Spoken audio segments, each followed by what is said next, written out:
Nah, saya akan buka screen-nya dulu ya. Nah, kita akan mempelajari tentang konsep dari John Calvin ini ya.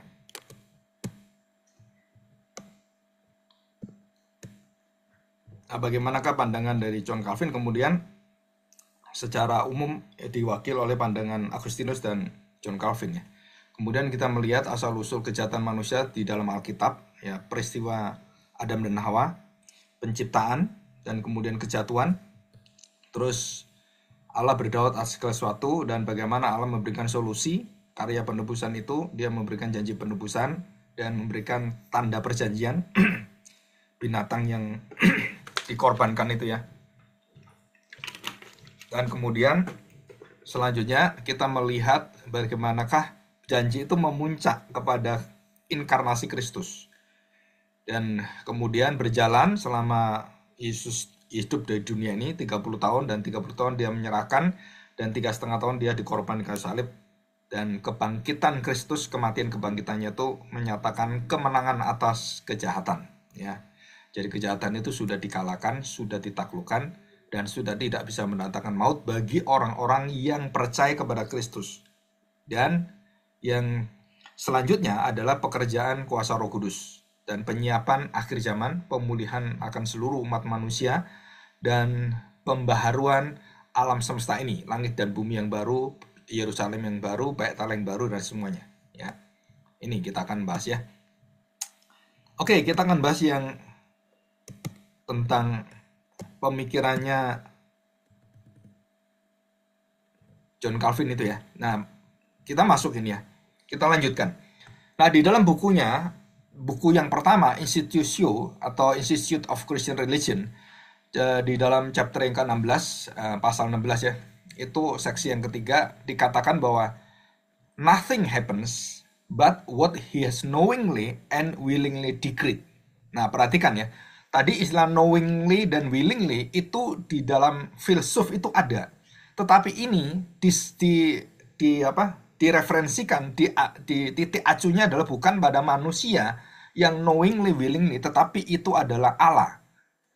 Jadi tidak ada sesuatu yang terjadi yang tidak diketahui oleh Allah, dikehendaki oleh Allah, dan ditetapkan oleh Allah. Nah, itu menurut John Calvin seperti itu. Jadi tidak ada yang terjadi kecuali apa yang sudah ditetapkan dengan sadar, dengan sukarela oleh siapa? Oleh Allah sendiri. Jadi di sini Alkitab menekankan bahwa Allah menggunakan seluruh apa yang ada, termasuk penyelewengan dan pemberontakan, ketidaktaatan, kejahatan manusia untuk mendatangkan kebaikan Tuhan. Kok tahu, Pak? Ini ayat-ayatnya ada. Kejadian 50 ayat 20. Ya, Yusuf mengatakan bahwa kamu mereka-rekakan yang jahat, kamu terus melawan aku, kamu terus berbuat jahat, dan kamu membuang aku, menjual aku, dan mau membunuh aku. Tapi Allah itu menyimpan semuanya dan kemudian merencanakan semua jalan untuk supaya kamu semuanya mendapatkan kebaikan. Nah, apa yang kamu tanam itu kan jahat. Tetapi karena Allah berjanji dan Allah sudah memprediksi ke depan bahwa kamu akan menjadi umat perjanjian Allah, maka Allah menyatakan kemurahannya di dalam dosa-dosa saudaranya.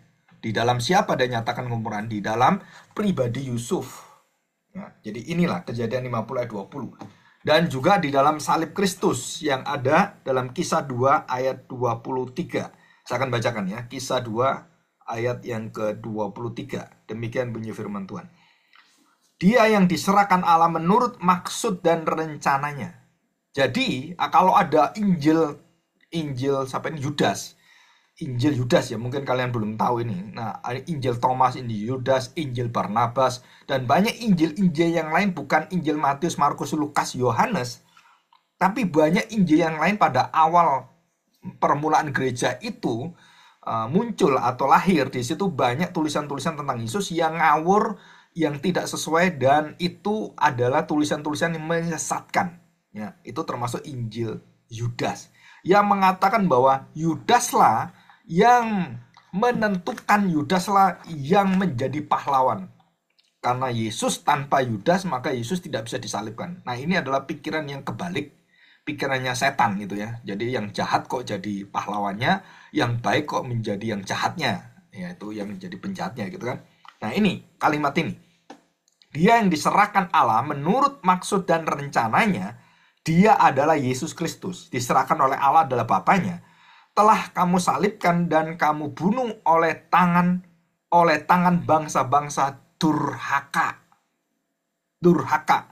Tetapi Allah membangkitkan dia dengan melepaskan dia dari sengsara maut, karena tidak mungkin ia tetap berada dalam kuasa maut. Nah, dia diserahkan oleh Allah. Jadi bukan yang menyerahkan Yesus itu, bukan Yesus diserahkan oleh pemimpin-pemimpin agama, terus kemudian dia diserahkan, terus dibunuh, diadili, dan semua tangan-tangan itu adalah tangan-tangan yang berkuasa untuk membunuh Yesus. Itu bukan. Tapi karena Allah menyerahkannya, rencana Allah menyerahkan Kristus Yesus anaknya itu kemudian ditimpa kejahatan, ditimpa satu kayak hukuman vonis, dan dia kemudian dihukum mati, ditimpa itu semuanya karena Allah yang menyerahkan, dan itulah jalan keselamatan, jalan satu-satunya untuk mengalahkan kejahatan. Dan ini tidak ada dalam filsuf Yunani seperti Plato, Aristoteles, karena mereka tidak mengenal Kristus, tidak mengenal konsep penebusan. Nggak ada mereka. Mereka hanya berpikir bagaimana pikiran manusia itu bisa mengalahkan kejahatan-kejahatan itu. Nah, dia berpikir-pikir, ya berputar-putar, nggak bisa tembus. Karena itu adalah berpikir secara manusia. Jadi pengetahuan manusia, moralitas manusia, hati nurani tidak bisa membuka keselamatan dan membuka kebahagiaan dan kehidupan yang kekal. Itu tidak mungkin. Dan itu hanya berasal dari Tuhan. Karena manusia sudah jatuh dalam dosa. Nah ini maksudnya John Calvin mengatakan dengan jelas, dia memberikan ilustrasi Kejadian 50:20 dan Kisah 2:23 dan banyak yang lain. Ya, buku itu membahas panjang sekali. Nah kalau mau baca silakan, sudah diterbitkan itu ya. Manusia bertanggung jawab atas dosa mereka. Kenapa bertanggung jawab atas dosa mereka? Karena semuanya itu ada di dalam pertanggungjawaban dan penghakiman, pengadilan Allah. Jadi kalau Allah berdaulat, artinya istilah berdaulat itu, maka dia akan menghakimi, mengadili dalam kedaulatannya itu. Jadi manusia tidak bisa melarikan diri. Jadi perbandingan secara singkat sekarang. Apa pikiran daripada filsafat Yunani dan iman Kristen? Bedanya adalah filsafat Yunani cenderung melihat kejahatan sebagai sesuatu yang bersifat fenomenologis, dan itu hanya horizontal dalam pemikiran-pemikiran moralitas manusia atau secara intelektual. Tapi mereka tidak pernah bisa menembus pengetahuan di dalam penebusan kekekalan. Jadi akibatnya apa? Maka apa yang mereka ketahui tentang kejahatan itu tidak akan bisa menyelesaikan kejahatan. Jadi mereka cuma bisa mengatakan, oh tidak ada kebaikan, udah selesai. Bagaimana tidak ada kebaikan? Terus dikalahkan dengan siapa kejahatan itu? Bagaimana kita mengalahkan kejahatan? Nah mereka nggak bisa jawab itu.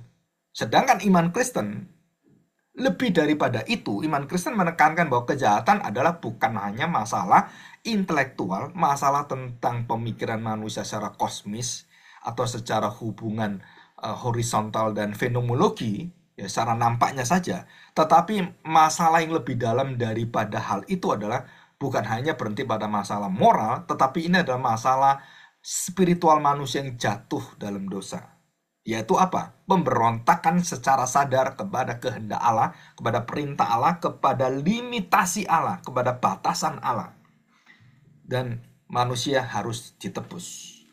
Kalau tidak, maka manusia tidak bisa menebus seluruh hidupnya dengan pola pikirnya, dengan tindakannya, dengan perbuatannya. Nggak bisa. Nah, disinilah kita belajar kenapa keselamatan itu bukan karena perbuatan baik kita. Karena kalau kita mengatakan keselamatan perbuatan baik kita sama dengan orang-orang filsuf-filsuf itu.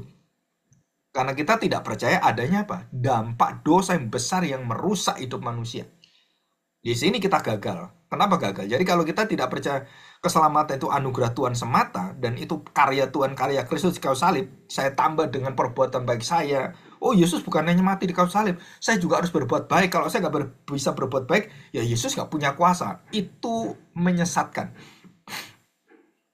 Jadi kita tidak pernah masuk surga, masuk neraka karena kita menentukan hidup kita sendiri. Kita masuk surga atau masuk neraka karena kita adalah manusia berdosa. Sejak Adam, seluruh manusia jatuh dalam dosa dan tidak ada manusia yang bisa menyelamatkan dirinya sendiri. Ya, Roma pasal 3 ayat 10 sampai 12 saya bacakan ya. Ayat ini juga dipakai oleh John Calvin ya. Demikian. Dan juga Agustinus. Semua bapak gereja hampir pakai ini. Dikatakan Roma 3 ayat 10, ada tertulis ya, demikian. Tidak ada yang benar, seorang pun tidak. Tidak ada seorang pun yang berakal budi, tidak ada seorang pun yang mencari Allah. Nah, berakal budi itu adalah filsuf, berhikmat, berakal budi, berintelektual. Nggak bisa. Tidak ada seorang pun yang berakal budi yang tadi itu Plato, Aristoteles, Plotinus, dan semua tokoh-tokoh sampai kepada zaman modern nggak bisa menyelamatkan manusia, menyelamatkan dirinya. Kenapa? Karena tidak ada seorang yang berakal budi. Nggak bisa akal budimu menyelamatkan kamu. Tidak ada seorang pun yang mencari Allah. Kamu tidak bisa mencari Allah. Kamu yang tersesat, bukan Allah yang tersesat. Kalau kamu mencari Allah, Allah yang tersesat, bukan kamu yang tersesat. Ayo kita cari Allah. Di mana Allah? Nah, berarti kan Allahnya yang hilang, bukan kita yang hilang. Kalau Alkitab mengatakan bahwa kamulah yang hilang, bukan Allah yang hilang. Ya, dikatakan demikian. Semua orang telah menyeleweng. Nah, semua orang telah menyeleweng. Tidak pada kesempurnaan, kehilangan telosnya, kehilangan tujuannya. Mereka semua tidak berguna. Dan tidak ada sesuatu yang menguntungkan dan mendatangkan kebaikan. Tidak ada yang berbuat baik, seorang pun tidak. Jadi, Pak, kalau saya ke gereja, kan baik saya memberikan persembahan, wah saya nolong orang kan baik. Iya, tapi kebaikanmu itu tidak bisa menyelamatkan kamu. Kebaikanmu itu adalah menunjukkan kamu adalah orang percaya.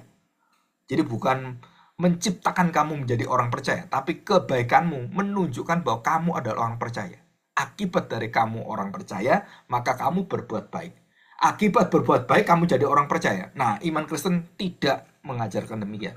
Jadi perbuatan baik kita tidak pernah menyelamatkan kita. Itu diingat baik-baik ya. Hanya perbuatan Kristus yang baiklah yang menyelamatkan kita. Dikatakan tidak ada yang berbuat baik, seorang pun tidak. Bahkan lebih dalam lagi dikatakan kerongkongan mereka seperti kubur yang ternganga, lidah mereka merayu-rayu, bibir mereka mengandung bisa. Waduh, serem juga ini ya. Oke, ya, jadi kita sudah tahu bahwa bedanya filsafat Yunani dengan iman Kristen ya. Jadi pijakannya berbeda. Filsafat Yunani tidak percaya manusia jatuh dalam dosa. Mereka tidak tahu hal ini dan mereka juga tidak beriman hal ini. Nah, iman Kristen dimulai dari manusia jatuh dalam dosa. Nah, itu sudah pijakannya berbeda, penyelesaiannya berbeda, akhirnya berbeda, dan tujuan daripada segala sesuatu yang berkaitan dengan kejahatan itu akhirnya mereka nggak bisa menemukan. Ya, oke. Kita masuk sekarang, bagaimana karya Kristus menanggulangi dosa itu? Yang pertama, kita tahu bahwa penciptaan dalam Kejadian pasal 131 dikatakan bahwa Allah menciptakan segala sesuatu. Dia menciptakan semuanya, yaitu menuju kebaikan. Ya, baik semuanya, tidak ada yang tidak baik. Termasuk manusia diciptakan segala sesuatu baik semuanya. Jadi bentuk binatang, terus daun-daun yang ada, tidak ada yang baik, atau tidak ada yang buruk, tidak ada yang jahat. Jadi bentuk alam semesta ini semua kebaikan. Kenapa alam semesta ini jadi jelek? Kok bisa ada banjir bandang? Kok bisa ada gempa bumi dan percolakan semuanya? Saudara, itu karena kejatuhan manusia. Ya, jadi sini yang pertama. Jadi menurut Alkitab kejahatan itu berasal dari bukan dari Allah, karena Allah adalah baik adanya, ciptaan baik adanya. Tetapi dari kejatuhan manusia, waktu Allah memberitahukan pada manusia, jangan makan buah ini, sebab kalau kamu makan buah ini, kamu pasti akan mati. Semua boleh kamu makan, buah apapun boleh kamu makan. Dan itulah konsep pertama kali manusia jatuh dalam dosa, kejahatan masuk dalam hidup manusia. Dan di situ adalah keterpisahan. Jadi manusia akhirnya tidak bisa menghampiri Allah, tapi Allah menghampiri manusia dengan kalimat, dengan satu teguran, satu pencarian dan satu tangisan dari Tuhan. Dan Tuhan mengatakan, di manakah kamu, Adam? Dan itu adalah jeritan Allah, tangisan Allah. Ya, kalimat itu sebagai kalimat yang berat, kalimat yang Allah yang begitu sedih karena manusia jatuh dalam dosa. Dan ini disebut sebagai apa? Dosa asal, original sin. Ya, dosa asal. Nah, kita lihat di dalam Roma pasal 5 ayat yang ke-12. Ya, Roma pasal 5 ayat yang ke-12. Demikian ya bunyi firman Tuhan. Sebab itu sama seperti dosa telah masuk. Nah, dosa itu berelasi dengan kejahatan ya, dengan kegelapan. Dosa telah masuk atau kejahatan telah masuk ke dalam dunia oleh satu orang, oleh Adam. Dan oleh dosa itu juga maut. Nah, karena dosa, kejahatan itu mendatangkan maut. Maut juga telah menjalar kepada semua orang karena semua orang telah berbuat dosa. Semua orang telah mati di dalam maut. Ini Alkitab, bukan kita ya. Jadi konsep ini dikenal sebagai apa? Original sin, dosa asal. Dosa Adam yang diwariskan karena jatuh dalam dosa. Dampaknya karena Adam mewakili semua manusia, semua keturunannya. Maka keturunannya kena dampak semuanya. Dan keturunan daripada Adam perempuan Hawa itu akan berperang dan tidak ada kedamaian, tidak ada perdamaian. Antara dosa yang jatuh dari manusia dengan pertentangan dengan keturunan ular. Nah, itu akan terjadi perang yang terus-menerus ya. Manusia kegelapan dan manusia terang. Itu kerajaan gelap dan kerajaan terang. Kota yang suci dengan kota yang menjijikkan, kota yang najis itu berperang terus. Dan itu manusia yang terang dan manusia yang gelap ya. Itu terus bertempur. Nah, sekarang yang kedua. Karena Allah berdaulat, maka kejatuhan manusia itu diberikan oleh Tuhan satu jalan keluar, yaitu jalan penebusan. Nah, di sini. Jadi walaupun Allah mengizinkan dosa itu terjadi dan kemudian manusia gagal waktu bertindak dan tidak memilih Allah, maka Allah tahu karena Allah sudah berjanji bahwa aku menciptakan manusia segambar serupa dengan kita. Dan Tuhan memegang janjinya, dia akan memberikan juru selamat dan manusia adalah satu kemuliaan Allah, puncak daripada kemuliaan ciptaan Allah. Maka tidak mungkin kemuliaan ciptaan Allah itu kemudian dibuang semuanya. Dan berarti Allah menyangkali dirinya sendiri. Maka di situ Allah memiliki keadilan, kemurahan, dan membuka untuk manusia kembali kepada Tuhan. Itu keadilan Tuhan. Ya, di dalam Yesaya 47, saya bacakan Yesaya 45 ayat yang ke-7. Demikian ya. Dan ini kalimat yang kalian harus hafal ini sebenarnya. Perhatikan ayat yang ke-7. Akulah Tuhan dan tidak ada yang lain. Perhatikan ya kalimat ini. Dan jelas sekali dia mengatakan, yang menjadikan terang dan yang menciptakan gelap. Yang menjadikan terang kebaikan, kekudusan, dan segala sesuatu yang sungguh amat baik itu. Dan yang menciptakan gelap, semua yang gelap dan semua yang terang itu berasal dari Allah. Dan mengatakan demikian, yang menjadikan nasib mujur dan menciptakan nasib malang. Kenapa saya jadi kok ada musibah? Karena semua dalam ketetapan Allah. Karena Allah berdaulat. Loh, kenapa Allah menyusun seperti ini? Kenapa anak saya kok mati? Kenapa anak saya semua kok mati? Kenapa harta benda saya kemudian kok hancur semuanya? Seperti Ayub. Maka Ayub diajar oleh Tuhan untuk mengenal kedaulatan Tuhan, mengenal Allah yang berkeadilan, mengenal Allah yang penuh dengan belas kasihan, mengenal Allah bahwa semua yang terjadi pada diri Ayub adalah untuk mendatangkan kebaikan bagi Ayub, untuk menyatakan siapakah Allah sebenarnya dalam hidup Ayub. Jadi Ayub belajar begitu berat, begitu mahal, yaitu nilai-nilai kehidupan, semua yang dia miliki diambil dan diserahkan oleh Tuhan kepada iblis untuk menyatakan bahwa Ayub adalah anak Allah. Ayub adalah hamba Allah. Ayub adalah anak yang dikenan Tuhan. Dan itu luar biasa. Dan tidak semua orang seperti Ayub. Ya, dikatakan demikian. Akulah yang membuat semuanya ini, yang menciptakan yang terang dan yang gelap, nasib mujur dan nasib yang malang.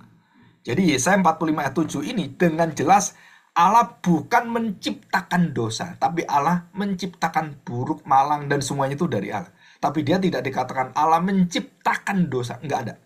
Allah tidak menciptakan dosa. Tapi buruk, terang, gelap itu dari Allah. Iya, betul. Tapi itu bukan dosa. Nah, ingat baik-baik ya. Itu bukan dosa. Jadi dosa bukan diciptakan oleh Allah, tetapi seluruh keberadaan dosa itu karena Allah berada di dalam kebaikannya. Jadi kebaikan Allah yang diberikan, yang ditarik, nah itu adalah semua berkaitan dengan kejahatan dan dosa. Kenapa ada dosa? Karena Allah tidak menyatakan kemurahannya. waktu Allah menyatakan kemurahannya, dosa pun akhirnya jadi baik. Nah, kenapa kita pendosa-pendosa akhirnya bisa menjadi orang percaya? Kenapa kita orang jahat, penjahat di sebelah Tuhan Yesus, kenapa jadi baik? Karena di dalam kemurahan Allah, kebaikan-kebaikan Allah itu tidak terkalahkan oleh kejahatan manusia. Jadi siapakah yang berkuasa? Siapakah yang ada selamanya? Kebaikan atau kejahatan? Jawabannya adalah kebaikan. Kenapa ada kejahatan? Karena kebaikan itu absen. Kebaikan itu tidak hadir. Waktu kebaikan hadir, kejahatan tidak ada. Nah, di dalam pengertian filsuf orang Yunani, tidak demikian. Mau ada kebaikan atau mau ada kejahatan, dua-dua itu tidak bisa kalah satu sama lain. Dan itu terus, ya kalah, nanti menang lagi kalah. Nah, seperti itu. Cerita-cerita filsuf-filsuf itu semua seperti itu. Tapi Alkitab mengatakan bahwa tidak ada kegelapan di dalam kekekalan. Yang ada adalah terang. Maka iblis dan semuanya itu dilempar ke dalam neraka, karena di dalam surga tidak ada iblis dan semua orang jahat. Semua orang-orang jahat, penjilat-penjilat, pemburit-pemburit, orang-orang yang licik, pendusta, pembohong dan semua itu tidak ada di surga. Dan itu ada di mana? Di dalam neraka. Di dalam kegelapan. Tidak hadirnya Allah. Dan mereka itu artinya masuk neraka itu adalah tempat di mana Allah yang tidak menyatakan kemurahan, kebaikan, dan seluruh daripada terangnya. Dan itu adalah kegelapan. Dan itulah solusinya, ya, penebusan Kristus. Jadi janji itu sudah diberikan sejak awal. Kejadian pasal 3:15. Aku akan mengadakan permusuhan antara engkau dan perempuan ini. Dan bukannya pribadi antara ular dengan perempuan, tetapi keturunan ular dan keturunan perempuan ini. Dan keturunan perempuan ini meremukkan kepala ular dan menaklukkan seluruh daripada sumber dari kuasa itu. Kepala itu kan sumber. Dan dikatakan di sini, seluruh daripada keturunan perempuan itu, tumitnya perempuan itu, akhirnya kamu lihat bahwa keturunannya, tumitnya dihancurkan. Nah, itu Kristus. Artinya apa? Bahwa semua kesombongan di dalam seluruh pikiran orang-orang yang seperti keturunan ular itu, semua dihancurkan. Dan semua orang yang penuh dengan kerendahan hati, itu memiliki Kristus semuanya. Dan itu satu lambang, tumit dan kepala. Ya. Oke, yang kedua. Dan bagaimana ini bisa terjadi? Maka Allah, firman adalah Allah. Firman adalah logos. Logos menjadi manusia. Logos menjadi daging. Ya. Firman itu menjadi daging. Di dalam Yohanes pasal 1 ayat yang ke-14. Saya bacakan ya. Yohanes pasal 1 ayat 14. Firman itu telah menjadi daging, menjadi manusia. Dan diam di antara kita telah melihat kemuliaannya, yaitu kemuliaan yang diberikan kepadanya sebagai anak tunggal Bapa, penuh kasih karunia dan kebenaran. Jadi jelas ya. Jadi siapakah yang harus kita junjung tinggi, yang bisa mengalahkan kejahatan dan bisa menaklukkan kegelapan, itu adalah Kristus. Bagaimana dia menaklukkan kegelapan? Dia sebelum dia mati di dalam kubur 3 hari 3 malam, dia menerima kegelapan alam semesta ini. Waktu dia disalibkan jam 3, jam 12 sampai jam 3, itu terjadi kegelapan. Ya, dan itu ingat baik-baik itu. 3 jam terjadi kegelapan. Dan di situ dinyatakan bahwa seluruh kegelapan itu menimpa kepada Kristus. Dan dia mati di dalam kematian murka Allah dan maut itu selama 3 hari. Dan dia akhirnya bangkit.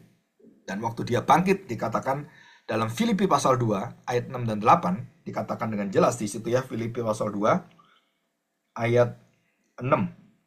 Yang dikatakan, yang walaupun dalam rupa Allah, dia adalah Allah, tidak menganggap kesetaraan dengan Allah itu sebagai milik yang harus dipertahankan. Nah, ini adalah kerendahan hati. Dan dia tidak mencampurkan naturnya Allah dan manusia itu sebagai milik yang harus dipertahankan, melainkan telah mengosongkan dirinya. Arti mengosongkan diri itu menghampakan diri, artinya tidak memanipulasi, tidak memakai untuk dirinya sendiri. Seluruh keilahian itu tidak dimanipulasi untuk dirinya. Dia menyerahkan semua dan dia taat sampai mati. Dan mengambil rupa seorang hamba dan menjadi sama seperti dengan manusia. Dan dalam keadaan sebagai manusia, ia telah merendahkan dirinya dan taat sampai mati, bahkan sampai mati di kayu salib. Akibatnya apa? Dikatakan, itulah sebabnya dan akibatnya Allah meninggikan dia dan mengaruniakan kepadanya nama di atas segala nama, supaya dalam nama Yesus Dikatakan, bertekuk lutut segala yang ada di langit dan yang ada di atas bumi dan yang ada di bawah bumi. Dan segala lidah mengaku Yesus Kristus adalah Tuhan bagi kemuliaan Allah Bapa kita. Amin. Jadi di sini ya. Dan itu diulangi dalam mana? Di dalam 1 Korintus pasal 15 ayat yang ke-22. Dengan jelas dikatakan, karena sama seperti semua orang mati dalam persekutuan dengan Adam, semua kita mati kan? Karena mati dalam dosa itu, dalam kejahatan itu. Dikatakan demikian pula semua orang akan dihidupkan kembali dalam persekutuan dengan Kristus dalam kebenarannya. Dalam tubuh dan darah dagingnya itu kita dihidupkan kembali. Ya, dengan jelas dikatakan demikian. Pada ayat 45, sama seperti manusia pertama Adam menjadi makhluk yang hidup, tetapi Adam yang terakhir menjadi roh yang menghidupkan. Jadi Yesus adalah bukan hanya hidup secara daging, tapi hidup selama-lamanya di dalam kemuliaan. Dan inilah pengorbanan dari Kristus. Jadi bukan hanya dia menjadi manusia, dia memberikan dirinya, memberikan tubuhnya, dan dia disalibkan, dan seluruh daripada dosa manusia ditimpakan kepada dia, dan seluruh daripada murka Allah dilemparkan kepada dia, dan dia menerima dua, yaitu kejahatan yang paling puncak dari manusia dan kemarahan Bapaknya yang paling puncak dari surga. Kejahatan berasal dari bumi dan seluruh manusia itu ditimpakan pada dia, dan seluruh kekudusan Allah dalam kemarahannya ditimpakan pada dia. Dan dia berada dikorbankan, tidak menyentuh ke tanah, ke manusia, tidak menyentuh kepada Allah. Jadi dia berada di tengah-tengah itu. Jadi dia digantung di tengah-tengah antara surga dan bumi, antara manusia dan Allah. Dan dia berada di tengah-tengah. Manusia yang tidak diterima oleh Allah, manusia yang tidak diterima oleh manusia. Dan itu adalah Kristus. Dan itulah jalan satu-satunya kita diselamatkan. Supaya kita tidak dibuang dari surga, kita tidak dibuang dari bumi, maka kita akan diterima di bumi, kita diterima di surga. Jadilah di bumi seperti di surga. Dan di dalam siapa kita menerima? Pengorbanan Kristus. Kita menjadi manusia baru. Dalam 2 Korintus pasal 5, kita lihat 2 Korintus pasal 5 ayat yang ke-21. Dan yang tidak mengenal dosa telah dibuatnya menjadi dosa karena kita, supaya dalam dia kita dibenarkan. Di dalam dia kita dibenarkan. Dan ini luar biasa, ya. Dan kita semuanya dalam Kristus kita didamaikan, kita dibenarkan. Dan itulah pengorbanan Kristus. Kejahatan, keburukan, kegelapan itu akhirnya dihapus oleh Tuhan dari kita. Jadi kalau saya melakukan kejahatan, saya melakukan dosa-dosa, perbuatan-perbuatan yang betul-betul melawan kehendak Allah, dan saya mengenal Kristus, saya kemudian melihat Kristus sebagai ular tembaga itu, dan saya melihat dia dan percaya kepada dia, dialah penebus dosa saya, maka langsung kejahatan itu dikalahkan oleh kebaikan. Di situ. Jadi kita dibenarkan, kita didamaikan, dan kita ditebus. Terus bagaimana setelah itu? Maka kita akhirnya dihidupkan. Artinya dihidupkan itu apa artinya? Nah ini kalimat ini ya, 1 Korintus 15 ayat yang 17. Ini artinya. Dan jika Kristus tidak dibangkitkan, maka sia-sialah kepercayaan kamu, dan kamu masih hidup dalam dosamu. Nah, ya kan? Jadi kalau Yesus gak bangkit, saya gak akan bisa hidup dan saya akan mati terus. Jadi kita harus dibangkitkan. Kita mati bersama dengan Kristus. Dengan matinya kita mati bersama dengan Kristus di dalam perjamuan baptisan kudus itu. Kita juga dibangkitkan di dalam perjamuan kudus oleh Tuhan. Kemenangan atas dosa kita. Terus bagaimana Pak? Saya dijamin terus kemudian kalau saya berdosa lagi, terus saya bisa ingat bagaimana, kan manusia itu kan jatuh bangun terus nggak berhenti-berhenti. Iya, kamu akan diberikan penolong yang terus ada dalam hidup, namanya Roh Kudus. Aku akan mengutus Roh Kudus diam di dalam hatimu, di dalam bait suci Allah yaitu hatimu. Dia akan menolong kamu dan menegakkan kamu dan menopang kamu, mengajarkan kamu seluruh kebenaran sampai kemudian di akhir zaman itu kamu dengan kuasa Roh Kudus kamu akan dibangkitkan. Seperti Roh Kudus membangkitkan Kristus, kamu pun akan dibangkitkan oleh Roh Kudus. Dan ini yang terakhir. Jadi bagaimana kejahatan kalah? Kejahatan kalah itu waktu kejahatan itu ditelan oleh Kristus. Jadi bagaimana saya bisa mengalahkan kejahatan? Jika engkau ditampar pipi kananmu, berikan pipi kiri. Nah, itu artinya mengalahkan kejahatan. Jahat ini. Terus berikan jahat lagi. Tempeleng lagi jahat. Tempeleng lagi. Dan waktu kejahatan itu diterima oleh Kristus dan tempeleng, semua tertimpa kepada dia. Terus apa yang dilakukan kejahatan? Selain kejahatan cuma dilepaskan, dan kalau sudah habis, apa kejahatan itu? Ya nggak ada. Dan waktu Kristus menelan kejahatan kita, pemberontakan kita, terus pemberontakan itu habis. Apa yang kita terima sekarang? Ya hukuman maut. Dan melalui Kristus, kita diberi satu penyelesaian.